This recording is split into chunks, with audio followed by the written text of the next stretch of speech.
As we commemorate Black History Month, we've got some history makers around the table here today. Some are legends, like Congressman Lewis and Reverend C.T. Vivian. I would not be here were it not for the battles that they fought a generation ago. But we've also got some young people here who are making history as we speak. People like Brittany, who served on our police task force in the wake of Ferguson and has led many of the protests that took place there and shined a light on the injustice that was happening.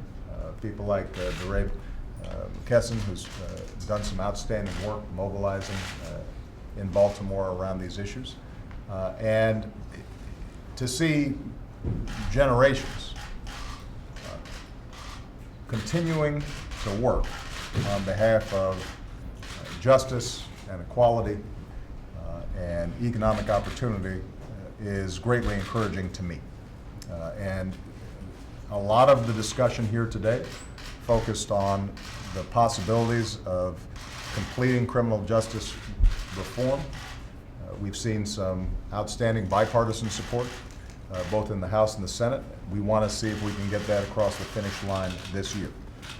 We talked about how we, in addition to the legislative actions that can be that are taken, how we as an administration can continue to consult with these organizations, local municipalities, sheriff's offices, to implement some of the reforms and recommendations that have already been put forward by the task force, but also how we can use our administrative actions to encourage reform. And Attorney General Loretta Lynch has been all on top of this and has been very focused on how we can make sure that the Justice Department and the FBI are not only identifying areas where there are problems in the equal application of the law, but how the Justice Department and the FBI can be models for how we approach some of these issues.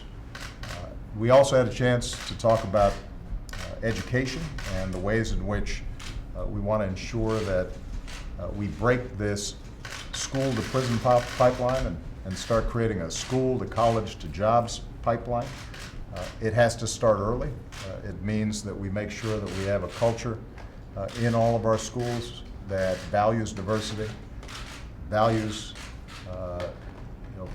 people from different cultures, that is encouraging teachers to understand how to best approach kids who may not have all the advantages that others did, and to nurture them in effective ways.